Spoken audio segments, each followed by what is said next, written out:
교회가 함께 기도했던 한 생명이 이 자리에 나와 예배를 드립니다. 연우가 온 공동체의 기도로 살아났듯이 연우의 생명 가운데 받는 모든 축복도 함께 기도한 자들이 누리게 하여 주시옵소서. 그리고 무엇보다도 이를 위해 수고하고 마음 졸였던 두 부모의 머리 위에 안수하사 이 아이로 인한 기쁨이 넘치게 하여 주시옵소서. 이 시간에 말씀을 듣습니다. 이 말씀이 우리의 삶을 온전히 위로하게 하여 주시옵소서. 예수님의 이름으로 기도드렸습니다. 아멘.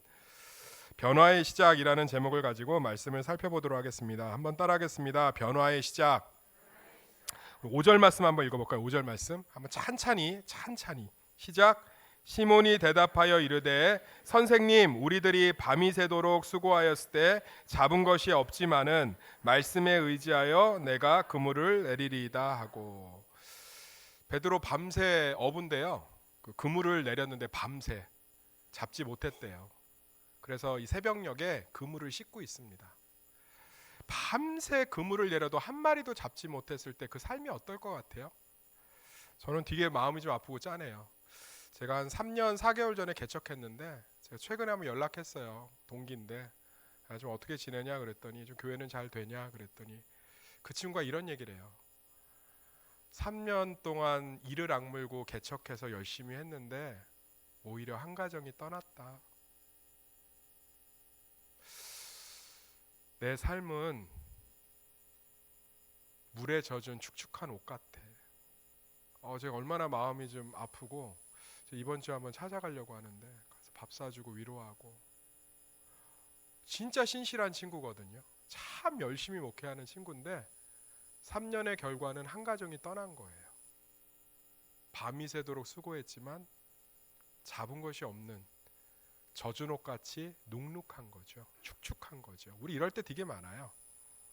제가 아시는 분 대출을 좀 받아서 중도금을 치러야 되는데 여기저기 알아보고 나올 줄 알았는데 생각보다 원하는 금액이 나올 수가 없는 거죠.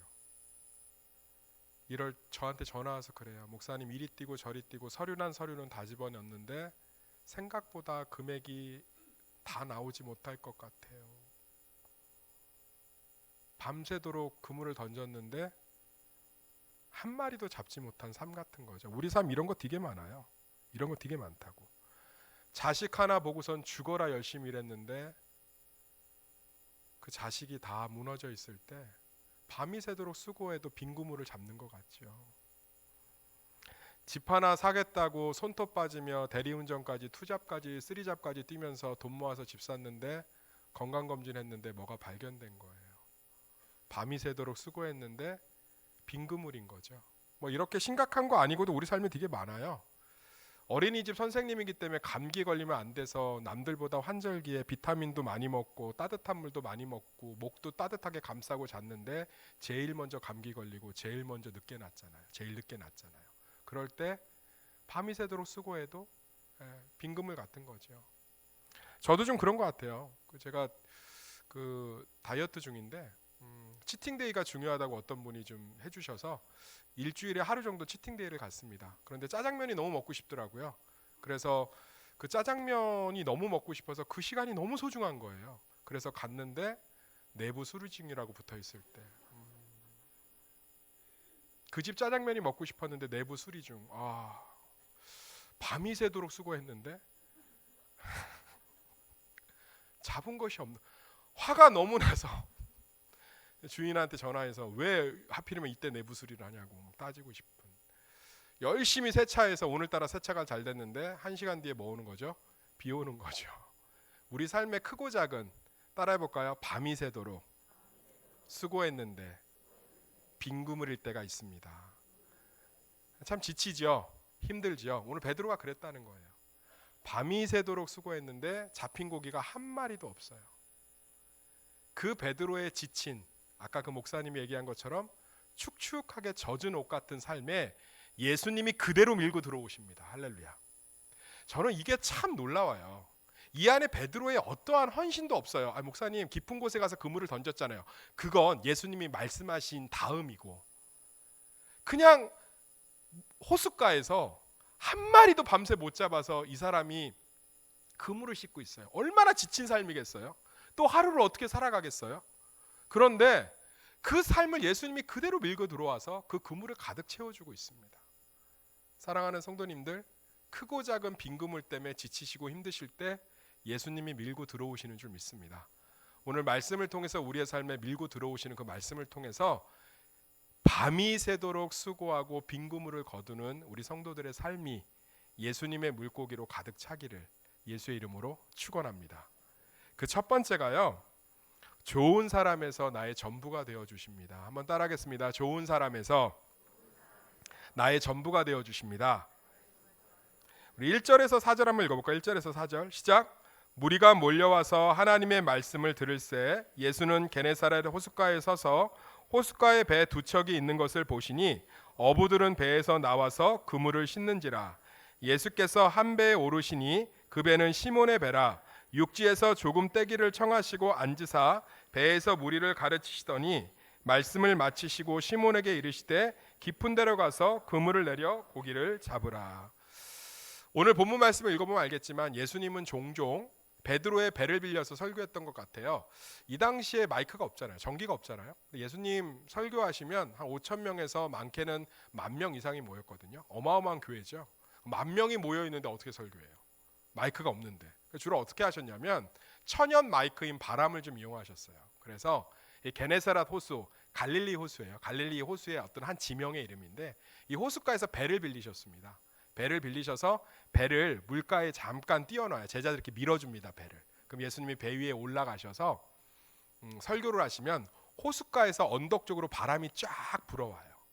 그러면 그때 설교를 하시는 거예요. 그러니까 예수님의 설교는 저같이 이렇게 설명하는 게 아니고 웅변조였어요. 대부분.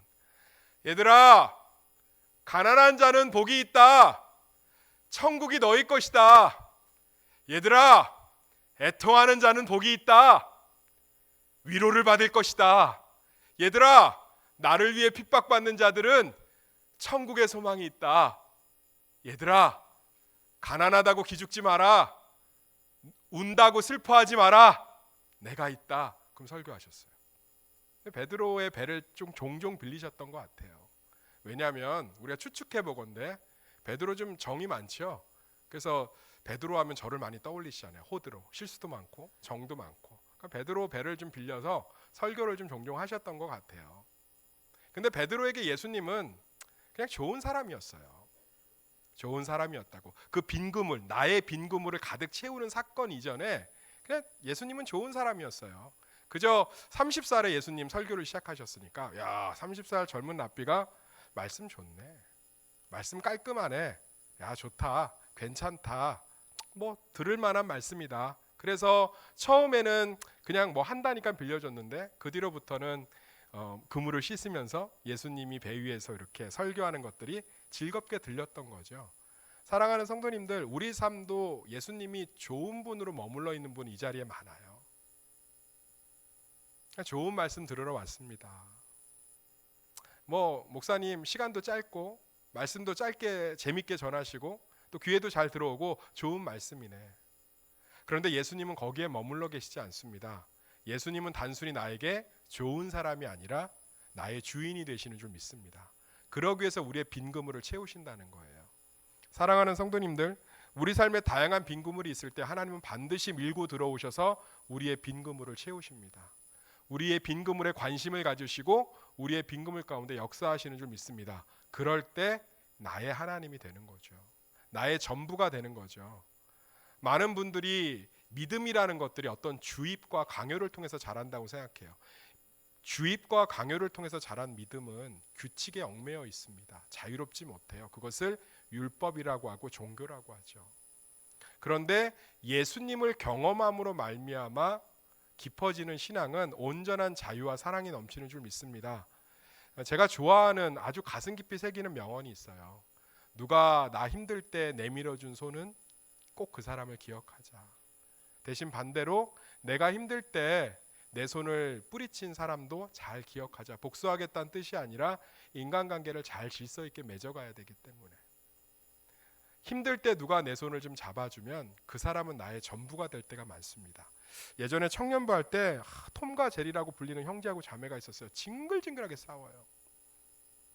서로 좋아해서 싸우는 게 아니라 서로 정말 싸워요. 둘이 같이 못 하겠대. 근데 뭐 어떻게 회장하고 부회장이 됐는데. 근데 이 친구들이 선교를 갔다 오더니 결혼하겠다는 거야. 그러니까 내가 야 니네 너무 충동적인 결정 아니냐 막 이랬더니 얘기를 해주더라고요. 다리를 좀 이제 선교 가서 이 자매가 삐었는데 이 형제가 좀 업어줬나 봐요. 그런데 처음에는 땀 냄새 나고 업어주는 것도 부담되고 이랬는데 점점 헉헉거리면서 끝까지 자기 책임지고 업어주고 부축해주고 자기가 너무 선교에서 힘들고 어려울 때 누가 곁에 있어준 거예요? 이 형제가 곁에 있어준 거죠. 전략을 잘 짠 거예요. 힘들 때 곁에 있어주면 마음이 열려요. 사랑하는 성도님들, 삶의 빈그물 가운데 예수님 반드시 찾아오십니다. 베드로의 빈그물이 한두 번이었겠어요? 그런데 이날의 빈그물에 찾아오심으로 말미암아 예수님은 베드로의 좋은 말씀을 전해주는 젊은 목사에서 자기가 믿고 따라갈 주인이 됩니다. 우리의 빈그물은 매번 채워질 수는 없지만 반드시 한 번은 하나님께서 채우실 줄 믿습니다. 꼭 그 빈그물을 하나님께서 내버려 두지 않고 채우실 때 그 하나님이 나의 하나님이 되는 줄 믿습니다. 사랑하는 성도님들, 우리 삶의 수많은 빈그물 가운데 하나님 반드시 채우십니다. 그걸 통해서 우리는 내 고민과 어려움과 지침 가운데 역사하시는 그 하나님을 놀랍게 만나게 될 줄 믿습니다. 두 번째로요, 말씀이 그대로 이루어지는 것을 경험케 하십니다. 한번 따라하겠습니다. 말씀이 그대로 이루어지는 것을 경험케 하십니다. 우리 8절에서 9절 말씀 읽겠습니다. 8절 9절 시작. 시몬 베드로가 이를 보고 예수의 무릎 아래 엎드려 이르되 주여 나를 떠나소서 나는 죄인이로소이다 하니 이는 자기 및 자기와 함께 있는 모든 사람이 고기 잡힌 것으로 말미암아 놀라고. 많은 분들이 오늘 본문 말씀을 설교할 때 베드로의 순종을 되게 많이 강조해요. 사람의 순종을 강조하면 설교를 하기가 쉽습니다. 그리고 성도들도 다짐하고 알아듣기가 쉬워요. 빈 그물을 갖고 왔을 때 밤이 새도록 고기가 안 잡혔는데 예수님이 깊은 데 가서 그물을 던지라니까 베드로는 지친 몸을 이끌고 와서 순종했습니다. 그래서 그 순종한 빈 그물에 하나님은 물고기가 찢어지게 잡히겠습니다. 우리가 어떠한 힘든 순간에도 순종할 때 하나님은 빈 그물을 채우십니다. 근데 저는 성경을 볼 때 철저하게 예수 중심으로 보려고 합니다. 사람의 공로는 아무 의미가 없어요. 저는 이 안에도 예수가 가득하다고 생각합니다. 무슨 얘기냐면 베드로 보고 빈 그물 새벽녘에 지치게 씻고 있는 베드로에게 깊은 곳에 가서 그물을 던지라면 베드로 순종할 수밖에 없었을 것 같아요. 솔직히 말해서. 왜냐하면 일단 예수님이 설교를 마치신 상태, 군중들이 이미 함께 있는 상태잖아요. 그럼 군중 심리에 의해서 거기는 베드로에게 무언가 제자들도 함께 있었을 거고 목사님 다 집에 가지 않았을까요? 예수님 곁에는 120문도라고 해서 거의 숙식을 같이 하는 한 700명 정도 500여 형제들이 있었어요. 근데 그 중에서 예수님이 야 깊은 곳에 가서 그물 한번 던져봐라 그러는데 베드로가 거기서 무슨 수로 거절하겠어요. 예전에 김인중 목사님 안산 동산교회 저희 교회 전에 교회 부흥에 오셔갖고 새벽 3시에 삼계탕을 끓이라고 하더라고요. 새벽기도 오는 분들 다 대접하게 권사들이 다 나와서 삼계탕. 그러니까 권사들 눈이 휘둥그레져요. 이게 뭔 소린가? 새벽 3시에 나와서 삼계탕을. 근데 다 끓였을까 안 끓였을까요? 다 끓였어요. 다 나오셔갖고 맛있게 먹었습니다. 사랑하는 성도님들, 베드로가 순종할 수밖에 없죠. 그리고 베드로 이미 예수님의 설교를 꾸준히 들어왔잖아요. 그러면 베드로 입장에서 한 번쯤 제가 우리 성도들한테 3년 차밖에 되지 않은 담임 목사지만 작정기도 한번 해보실래요? 그럼 작정기도 하세요. 이 부분에 대해서 새벽 제단 한 40일 쌓아보시면 어떻겠어요? 그럼 40일 쌓으세요. 저는 여기에서 중요한 건 베드로의 순종이 아니라 예수님이 베드로의 문제 가운데 그대로 예수님의 말씀이 이루어진 사건인 줄 믿습니다. 예수님은 베드로에게 말씀하세요. 깊은 곳에 가서 그물을 던져라. 근데 그 말씀이 사실대로 이루어지는 것을 베드로가 경험케 합니다. 그러면서 베드로가 뭐라고 고백하죠? 이제 나의 하나님이라고 고백합니다. 여기 8절 보면 시몬 베드로가 이를 보고 예수의 무릎 아래 엎드려 이르되 주여 나를 떠나소서 나는 죄인이로소이다. 이것은 베드로가 예수님이 하나님이심을 알고 두려워서 놀란 거예요. 여기 보면 베드로가 놀랐다고 써 있는데 이 놀랐다는 것은 물고기가 많이 잡혀 놀란 게 아니에요. 베드로가 예수님이 하나님이신 걸 알고 두려워서 놀란 거예요. 큰일 났다. 나 사람들이 좀 있어서 또 예수님이 또 시키니까 혹시나 해서 갔는데 가면서 얼마나 불평을 했겠어요. 그런데 이분이 하나님이셨다니. 왜 그러냐고요? 유대인들에게 물을 다스리는 것은 하나님만이 할 수 있다는 관념적 신앙이 있어요. 관념적 신앙이 뭐냐고요? 쉽게 설명해 드릴게요. 우리나라 병원에 4층이 있어요, 없어요? 다 큰 소리 하면 대답. 우리나라 병원에 4층이 있어요, 없어요? 없어요. 다 숫자 뭘로 돼 있죠? 영어로? F. 왜죠? 죽을 사자 때문에. 그런데 외국 병원들은 4층을 사라고 그대로 표기해요. 그리고 사가 좋은 것도 되게 많아요. 네잎클로버. 네잎클로버는 그렇게 찾으면서 이렇게 사자는 싫어하세요. 저는 제 자동차 번호에 444 찍혀도 아무 문제 없어요. 생명은 하나님께 있는 줄 믿습니다. 근데 관념적 신앙이에요. 죽을 사자, 병원에 4층에 입원하면 빨리 죽을 것 같아서 F로 해놓습니다. 유대인들에게도 관념적 신앙이 있어요. 물을 다스리는 건 하나님만이 할 수 있다. 그래서 가나 혼인잔치에서 물을 포도주로 변화시킨 게 무슨 사건이에요? 내가 하나님이라는 예수님의 직설적인 표현이에요. 할렐루야. 예수님이 풍랑을 꾸짖어서 잠잠으신 게 내가 창조주라는 직설적인 표현이에요. 예수님이 물 위를 걸어오셨다는 게 내가 하나님이라는 것을 직설적으로 표현한 거예요. 그러니까 베드로에게도 유대인으로서의 관념적 신앙이 있겠죠. 그런데 깊은 바닷속을 다 알고 계신 거예요. 물고기의 흐름을. 그러면 베드로에게 예수님은 하나님이신 거예요. 그러니까 완전히 자복할 수밖에 없죠. 그분의 말씀을 믿을 수밖에 없죠. 그분의 말씀이 그대로 이루어진 것을 경험하게 되죠. 그래서 베드로가 얘기하는 거예요. 예수님, 제가 죄인입니다. 제가 어떻게 하나님 앞에 설 수 있습니까? 나를 떠나 주십시오라고 얘기하고 있는 겁니다. 사랑하는 성도님들, 우리 삶도 말씀이 그대로 이루어지는 것을 경험케 되므로 하나님이 나의 하나님이 될 줄 믿습니다. 김호 목사님의 하나님이 아니라, 베드로의 하나님이 아니라, 아브라함의 하나님이 아니라 우리의 빈 그물을 하나님의 말씀으로 그대로 채우시는 하나님을 경험함으로 말미암아 우리의 모든 삶이 하나님의 말씀이 그대로 이루어지는 것을 경험하게 되고, 그것은 하나님의 살아계심을 고백하는 간증이 될 줄 믿습니다. 그래서 우리의 빈 그물은 소망이 될 수 있는 거예요. 우리의 빈 그물은 하나님의 채우심의 역사의 시작이 될 수 있는 거예요. 우리의 외로움은 하나님이 나와 동행하시는 것을 경험하는 통로가 될 줄 믿습니다. 우리의 가난함은 우리의 물질을 책임지시는 하나님을 경험하는 통로가 될 줄 믿습니다. 우리 자녀의 불안한 미래는 하나님이 우리 자녀를 인도하신다는 것을 경험하는 통로가 될 줄 믿습니다. 나의 억울함은 하나님이 내 편이시라는 걸 경험하는 통로가 될 줄 믿습니다. 나의 두려움과 염려는 하나님이 반석되시는 것을 경험하는 통로가 될 줄 믿습니다.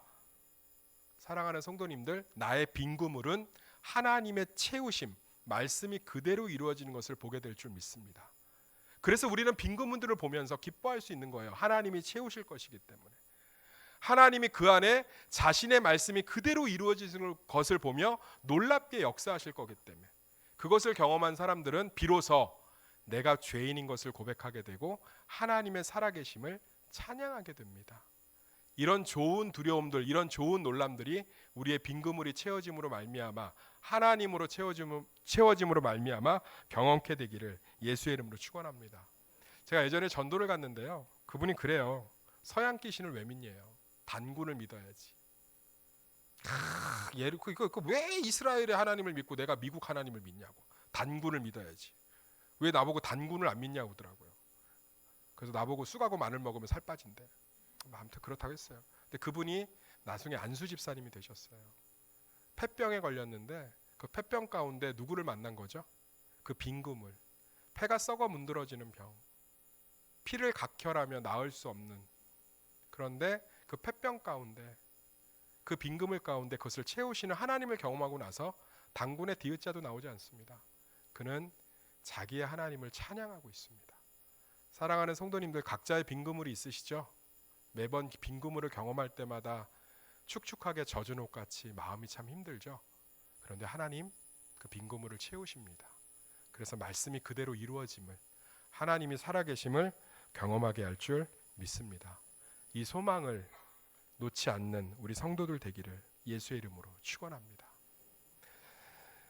하나님께서 우리의 빈 그물을 주시는 세 번째 이유는요, 그것을 통해서 우리의 삶의 방향을 바꾸어 가고 계십니다. 한번 따라하겠습니다. 우리의 삶의 방향을 바꾸어 가고 계십니다. 우리 10절에서 11절 말씀 읽어볼까요? 10절에서 11절 시작. 세베대의 아들로서 시몬의 동업자인 야고보와 요한도 놀랐습니다. 예수께서 시몬에게 이르시되 무서워하지 말라. 이제 후로는 내가 사람을 취하리라 하시니 그들이 배를 육지에 대고 모든 것을 버려두고 예수를 따르니라. 아멘. 예수님은 무서워하는 베드로에게 무서워하라고 얘기하신 게 아니라 무서워하지 말라고 얘기합니다. 하나님은 무서운 대상이 아닌 줄 믿습니다. 그래서 교회도 쓸모없는 권위들이 넘치지 않고 서로에 대한 신뢰와 사랑과 이해와 공감이 넘치기를 간절히 소망합니다. 이게 얼마나 좋은 두려움이에요. 뭐 베드로가 두려워하면 예수님 그거 누릴 수 있잖아요. 사람이 어떤 대상에게 두려움을 느끼면 그거 괜찮은 거예요. 그 지도자의 입장 컨트롤하기가. 무섭게 하면 괜찮잖아요. 똑바로 해! 이렇게 목사가 하면 괜찮다고. 무서워하면 컨트롤하기가 쉬워요. 김 집사 식당 봉사해. 이런 편하다고. 근데 베드로가 지금 좋은 두려움을 갖고 있는데도 예수님 그게 싫으셔서 두려워하지 말라. 그러면서 이런 얘기를 해요. 네 빈구물 힘들었지? 이제 누군가의 빈구물을 채우러 다녀보자 나랑. 참 멋있는 표현 아닌가요? 사랑하는 성도님들, 우리가 빈구물을 경험하는 이유는 누군가의 빈구물을 채우라고 주시는 사명인 줄 믿습니다.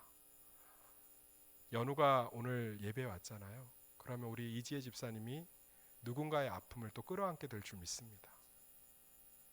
우리의 빈그물들은요, 누군가의 빈그물을 끌어안는 통로가 돼요. 그런데 제가 목회하면서 되게 안타까운 게 뭐냐면 진짜 사람이 얼마나 악하고 이기적인지 자기의 빈그물을 경험하면 남들의 빈그물을 보고 정죄하고 판단하더라고요. 그렇게 물질 때문에 가난해서 힘들었는데 자녀가 잘 돼서 좀 먹고 살만 하니까 가난한 성도들을 정죄해요. 기도 안 해서 그렇다느니, 제대로 못 살아서 그렇다느니. 사랑하는 성도님들, 우리의 빈그물은 누군가의 빈그물을 끌어안으라고 주시는 통로인 줄 믿습니다. 예수님 지금 그 얘기를 하잖아요. 베드로야, 네 빈그물을 내가 채웠지, 이제는 사람들의 빈그물을 네가 채워주면 좋겠다. 눅눅하게 젖은 옷같이 밤새 호숫가에서 밤이 새도록 물고기를 잡아도 잡지 못해서 축축 처진 옷 같은 네 삶을 내가 위로해 줬지, 누군가의 축축 처지는 그 삶을, 젖은 옷 같은 삶을 네가 뽀송뽀송하게 해줬으면 좋겠다. 그 얘기 아니에요? 예수께서 시몬에게 이르시되 무서워하지 말라. 이제 후로는 내가 사람을 취하리라 하시니 그들이 배를 육지에 대고 모든 것을 버려두고 예수를 따르니라. 신앙의 목적이 소원 성취십니까? 신앙의 목적이 자아 성취고 영원한 내 삶의 영달을 위한 개인적인 것에 포커스를 맞추고 계십니까? 신앙의 목적을 예수 그리스도의 사명으로 한번 바꿔보세요. 내 아픔이 누군가의 아픔을 이해하는 통로가 될 때 내 아픔은 하나님 앞에 놀라운 치유가 되는 줄 믿습니다. 말씀의 결론을 맺겠습니다. 우리는 앞으로도요, 종종 밤이 새도록 수고해서 던진 그물에 물고기가 한 마리도 잡히지 않는 삶들을, 크고 작은 빈 그물을 경험하게 될 것입니다. 그러나 그 빈 그물은 하나님의 채우심을 경험하는 통로가 될 줄 믿습니다. 그 빈 그물은요, 그 빈 그물을 가슴 아파하며 내 삶에 들어오셔서 채우시는 예수님의 전적인 사랑을 경험하는 통로가 될 줄 믿습니다. 그 빈 그물은요, 누군가의 빈 그물을 가슴 아파하는 사랑의 시작이 될 줄 믿습니다. 왜 예수를 믿음에도 수없이 빈 그물들을 경험하는지에 대한 오늘 예수님에 대한 답변이에요. 이 말씀이 우리 삶의 참된 소망과 위로가 되기를 간절히 축원합니다. 다시 한번 정리해 드리겠습니다. 우리 삶에 밤이 새도록 수고하였지만 물고기를 한 마리도 잡지 못하는 빈 그물은 하나님의 채우심을 경험하는 통로가 될 줄 믿습니다. 그 빈 그물을 가슴 아파하시며 깊은 곳에 가서 그물을 던지라고 인도하시는 하나님의 사랑을 경험하는 통로가 될 줄 믿습니다. 우리의 빈 그물은 누군가의 빈 그물을 사랑으로 인도하는 사랑의 시작점이 될 줄 믿습니다. 이 놀라운 축복을, 이 빈 그물의 축복을 누리시는 성도들이 되기를 예수의 이름으로 축원합니다. 우리 기도하겠습니다. 우리 이 시간에 떠오르는 누군가의 빈 그물을 좀 중보했으면 좋겠습니다. 환우들도 있고요. 건강의 빈 그물, 또 가정이 또 여러 가지 또 개인의 모습으로 여러 가지로 빈 그물들이 있는데 이 시간에 잠깐 함께 그들을 위해서 중보하는 시간 갖도록 하겠습니다. 기도하겠습니다. 하나님 감사합니다. 이 시간에 하나님 기도합니다. 그들의 삶을 채워주시고 하나님 인도하여 주시옵소서. 우리 삶의 빈 그물은 하나님이 채우시는 놀라운 시작이 될 줄 믿습니다. 우리의 빈 그물은 하나님이 내 삶의 전부가 되는 시작이 될 줄 믿습니다. 우리의 빈 그물은 누군가의 빈 그물을 끌어안는 통로가 될 줄 믿습니다. 하나님, 우리 교회 가운데 수없이 많은 밤이 새도록 수고하여도 한 마리도 잡지 못하는 그 빈 그물을 예수의 능력과 축복으로 채우사 하나님 정말 우리의 하나님이 되어주시고 말씀이 그대로 이루어지는 것을 보게 하시며 하나님의 사랑이 내 삶 가운데 가득함을 경험케 하여 주시옵소서. 좋은 두려움을 갖고 있는 베드로에게 두려워하지 말라 하시면서 그를 하나님께서 축복하신 것처럼 우리 안에 정말 하나님의 사랑과 은혜가 넘치기를 소망합니다. 하나님의 역사가 우리 가운데 넘치기를 소망합니다. 하나님, 우리 삶에 참 많은 빈 그물들이 있습니다. 밤이 새도록 수고해도 잡지 못해서 축축하게 젖은 옷 같은 삶일 때 그 삶을 밀고 들어와 채우시고 위로하시는 하나님을 경험케 하여 주시옵소서. 그리고 누군가의 축축한 삶을 이해하고 사랑할 수 있는 사랑의 공동체가 되게 하여 주시옵소서. 예수님의 이름으로 기도드렸습니다. 아멘.